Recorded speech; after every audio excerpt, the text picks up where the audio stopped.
ये गलती करती सोलर प्लांट एक हमारी योजना हो रहा है बेरोजगार के लिए, लेकिन हमने गलती करी कि सोलर से हमने जो है अधिकारी नहीं बुला पाए। एक योजना और अभी सरकार की नहीं अभी लॉन्च की है। जैसे हमारे पास एक सोलर प्लांट लग रहा 5 kV का हो, जैसे अभी हमारे पास ट्रांसफार्मर है हमारे खेत में, तो उसमें बिजली हमने कहीं नहीं बेचनी है। जैसे हमने अब सोलर प्लांट लग रहा है एक 10 लाख का है, 10 लाख में 3 लाख की छूट है, 7 लाख तुमको लगाना है, इंडिविजुअल लगाएगा, और 3 लाख की छूट है, लेकिन 7 लाख भी क्या करेगी सरकार लोन दे रही है, और उसका भी क्या हो जाएगा 25 साल के लिए, वो 25 साल सरकार का बिजली आपसे अपने आप सरकार में चली जाएगी, और आपको 18,000 करीबन जो है मंथली मिलता रहेगा 25 साल तक।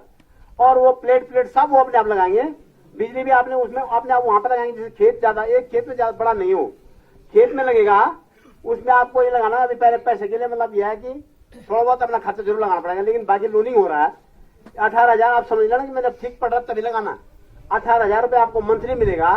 और उसके नीचे जो आप प्लेट लग रही है ना, उसके नीचे जो है आपने साग सब्जी भी लोग उगा रहे हैं उस खेत में। ऐसे नहीं कि प्लेट के ऊपर से लगेंगे, जैसे ये लगा हुआ नीचे जगह, इसमें भी लोग जो अपने साग सब्जियां उसमें अपना ये अदरक ये सब उगा रहे हैं।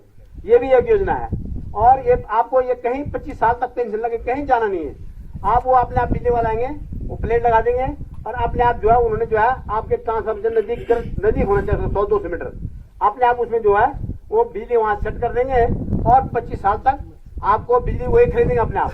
तो जो आपका लोनिंग हो रहा है उसकी पैसे से आपका लोन भी अपने आप उसमें करता रहेगा।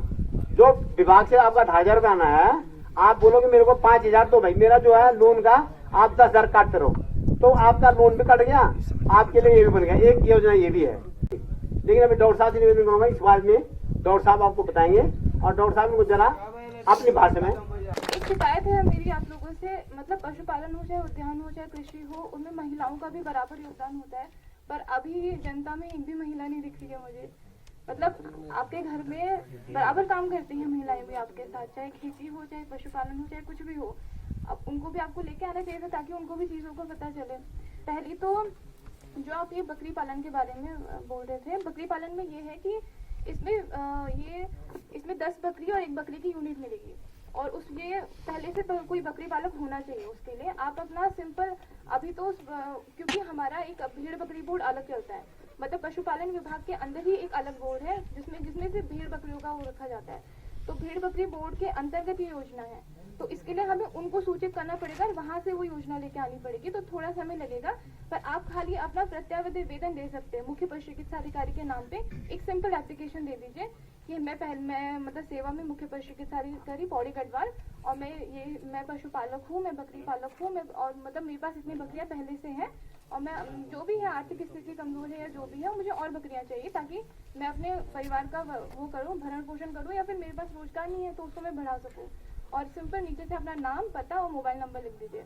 जब वो सारी चीजें कलेक्ट होंगी या जब ऊपर से वो प्रक्रिया चलेगी, तब आप लोग को संपर्क किया जाएगा। उसमें क्या होगा, समितियों का गठन होगा, गाँव वाइज एक क्लस्टर बनाए जाएंगे, और वो समिति के हिसाब से वो भेड़ बकरियां बांटी जाएंगी। तो अभी तो ये योजना एग्जैक्टली आई नहीं है, पर फिर भी आप इसमें प्रक्रिया कीजिए, आप अपने प्रत्यावेदन दीजिए, उसमें कुछ नहीं है, एक सिंपल एप्लीकेशन लिख दीजिए, ज्यादा कुछ मैं मांग नहीं रही हूँ, पर अपना मोबाइल नंबर जरूर लिखिएगा ताकि हम आपको संपर्क कर सके ना, क्योंकि गांव चीज तो है। तो आप उसमें उस एप्लीकेशन में अपना मोबाइल नंबर डाल दीजिएगा, हम आपको खुद से संपर्क करेंगे जब भी ये योजना चलेगी। एक है ये बकरा सैंड की योजना है, इसमें यह है कि ये जलागम से है, और ये इसमें जो भी पहली बकरी पालक है, अगर उनको अपनी बकरियों का नस्ल सुधार करना है, तो उसमें उसको एक पशुपालक के पास 10 बकरियों की यूनिट होनी चाहिए, उसको जलागम की तरफ से 1 बकरा मिलेगा, और उसमें क्या कहते हैं 10% का अंशदान होगा। मतलब अगर कोई 10% मतलब अगर कोई 100 रुपए की चीज है तो उसमें आपको 10 रुपए अपनी तरफ से देना है, 90 रुपए सरकार दे रही है। तो जितनी भी उसकी कीमत आगी जाएगी विभाग की तरफ से, उसका आपको 10% देना है, और बाकी उसमें पर वो भी ग्रुप में ही बनेगा, वो भी ग्रुप में ही मिलेगा, उसके लिए भी ग्रुप में प्रत्यावेदन देना पड़ेगा। जैसे एक एप्लीकेशन आप अपने क्या कहते हैं गाँव से, जैसे ये गाँव है पल्ली गाँव, तो इसमें से क्या कहते हैं 10 जो बकरी पालक अच्छे हैं, एक कंबाइन प्रार्थना पत्र देके अपना मोबाइल नंबर डिटेल वगैरह हमें भेज दीजिएगा। हाँ, फिर उसमें क्या होगा, एक क्लस्टर बनेगा, और उसमें एक बकरा खान मिलेगा।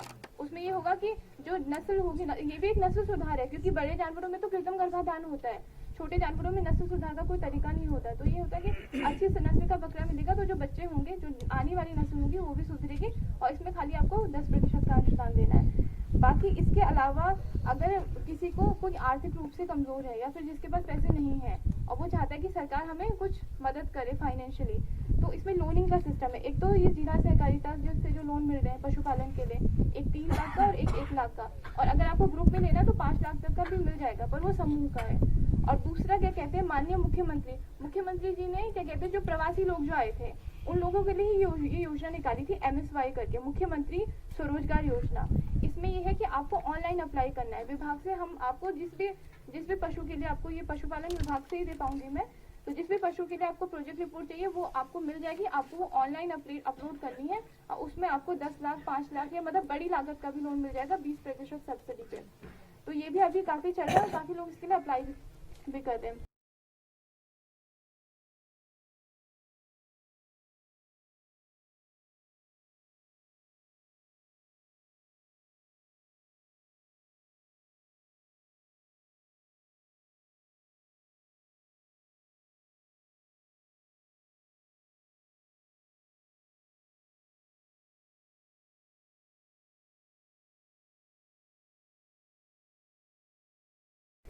इसके अलावा छोटी छोटी चीजें हैं जो बहुत लोगों की वो रहती है परेशानी।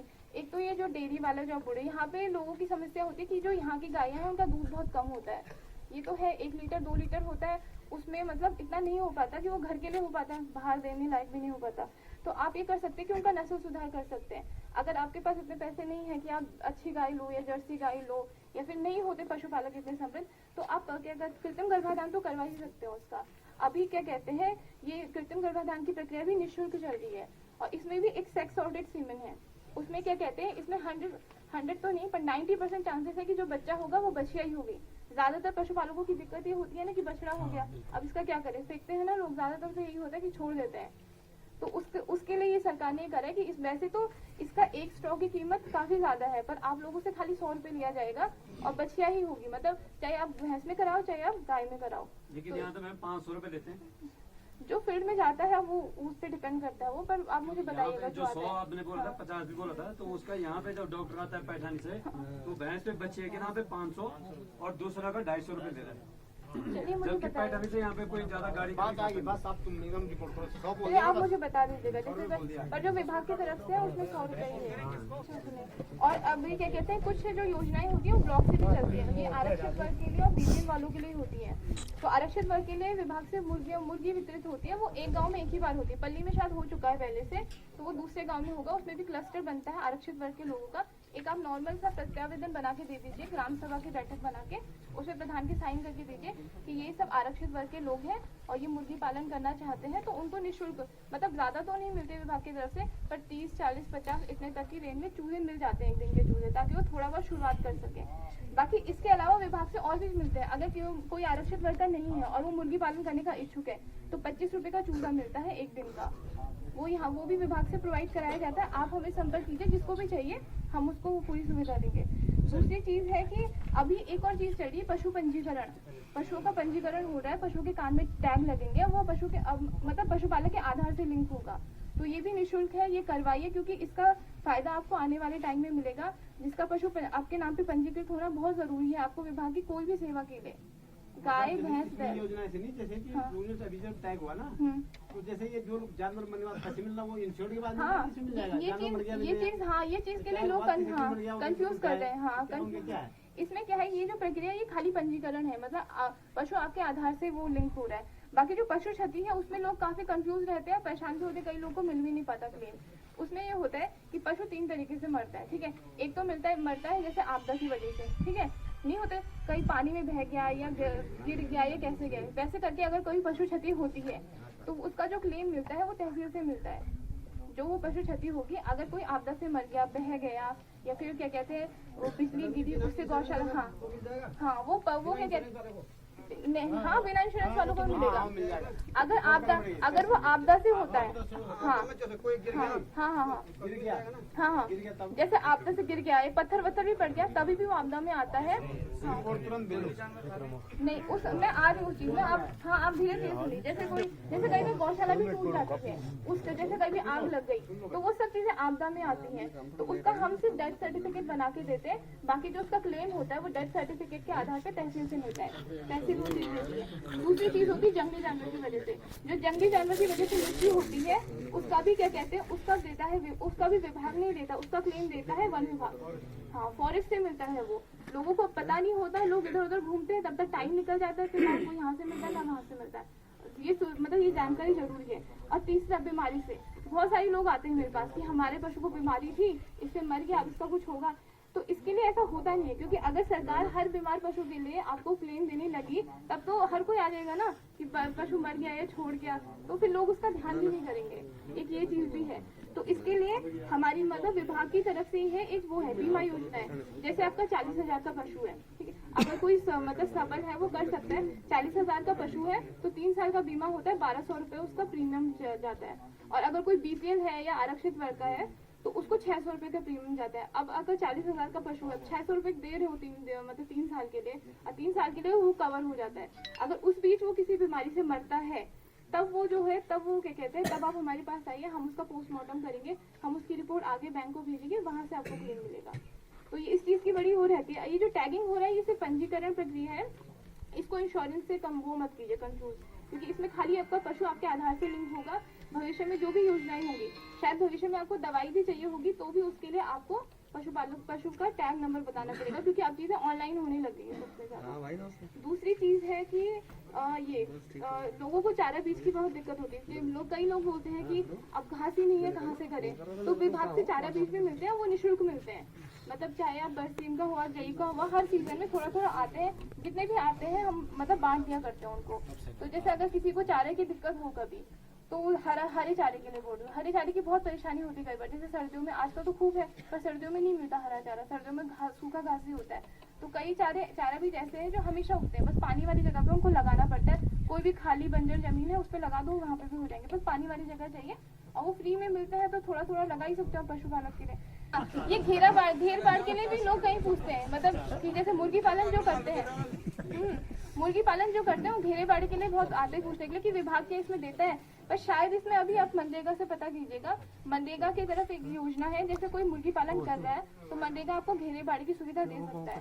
तो ये मुझे अभी कंफर्म नहीं है, पर ये मनरेगा से ही होगा। कई लोग आते हैं इस चीज के लिए, घेरे बाड़ी के लिए। दूसरी एक और चीज है कि एक ही विभाग या फिर एक ही चीज करके नहीं होते, मतलब आप चीजों को मिक्स करके भी कर सकते हो। जैसे कोई कृषि कर रहा है, पशुपालन कर रहा है, दोनों चीजें साथ में हो सकती है। जैसे पशु है, उसका जो गोबर है वो खाद के रूप में उपयोग होता है। जो आपका क्या कहते हैं, खेती का जो बचा हुआ हरा घास है, जो भी चीजें बचती है वो उसके घास के लिए इस्तेमाल होती है। वैसे उद्यान, मत्स्य पालन, सारी चीजें आप एक साथ थोड़ा थोड़ा करके कर सकते हो। जैसे कई लोग यहाँ मत्स्य के बारे में पूछते हैं, जो मुर्गी पालन करते हैं वो अगर थोड़ा सा एक पॉन्ड बना के अगर थोड़ा बहुत मछलियाँ भी रखे, और जो मुर्गी की जो वो होती है, जो बीट होती है, वो उसमें जो मछलियों के खाने के लिए इस्तेमाल होती है, आप उसमें डालो, वो उसमें भी इस्तेमाल होगी। एक तरीके से मिक्स पानी में वो भी आता है।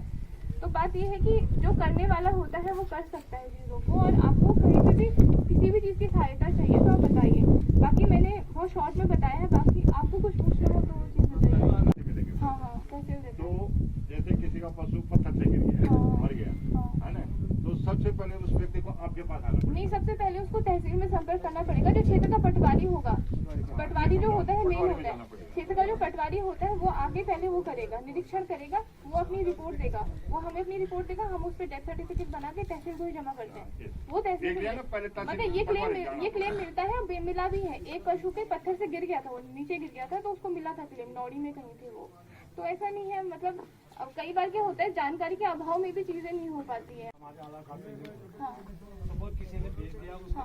उसका भी, हाँ, उसका ये है कि अभी ये प्रक्रिया चल रही है। अभी ये ऐसा नहीं कि खाली है चाकीसैड़ में या पौड़ी में या कहीं चल रही है, पूरे भारत सरकार की योजना है। इसमें सारे पशुओं का टैगिंग होना है। तो ये 100% टैगिंग का पंजीकरण वाला सिस्टम, जैसे आपका आधार नंबर है वैसे पशु का टैग नंबर हो जाएगा आने वाले टाइम में। तो उसमें ये है कि क्या कहते हैं, जैसे अगर आप किसी को बेचते हो तो वो जो खरीदता है उसकी जिम्मेदारी होती है, वो हमारे पास आके एक बार रिपोर्ट कर देगा, फिर हम उस आपके नाम से हटा के दूसरे उस व्यक्ति के नाम से उसको रजिस्टर कर देंगे। हाँ वो ट्रांसफर हो जाएगा, उसमें कोई दिक्कत नहीं है। एकदम रिपोर्ट बना, उसके बाद फिर विभाग से पूरा रिपोर्ट देगा, फिर डॉक्टर साहब जो है उसको रिकमेंड करेंगे, फिर आपको उसमें प्रत्येक जानवर का जो है मिलता। लेकिन हम लोग कोई क्लेम करते नहीं, जानकारी नहीं होती, इसलिए सबको जानकारी नहीं है। और एक चीज और लगी, आदमी भी मानव जो इंसान पे बाघ ने आदमी खा दिया, तुरंत 24 घंटे में रिपोर्ट करनी है फॉरेस्ट में, जंगलात में। लेकिन इसके लिए है अगर एक्सीडेंट हो गया तो उसके लिए जो है क्लेम मिलेगा, अगर डेथ हो गई तो पोस्टमार्टम रिपोर्ट पोस्टमार्टम करना बहुत जरूरी है। उसके लिए यानी कि साहब अगर हमने यार घर में बेचारा कोई हमारी घटना घट गई और हमने जो है दाह संस्कार कर दिया, इससे नहीं होता। 3 लाख रुपए, 3 लाख रुपए है उसके लिए। और से भी अगर सांप ने भी खा दिया उसके लिए भी जो है पोस्टमार्टम रिपोर्ट चाहिए। अगर हमने दाह संस्कार कर दिया तो फिर कुछ नहीं मिलेगा। अगर हाँ घायल हो गया उसके लिए जो है घायल के लिए मिलता है। तो इसलिए हमको जानकारी, मोटी मोटी जानकारी होनी चाहिए। अब यहाँ पर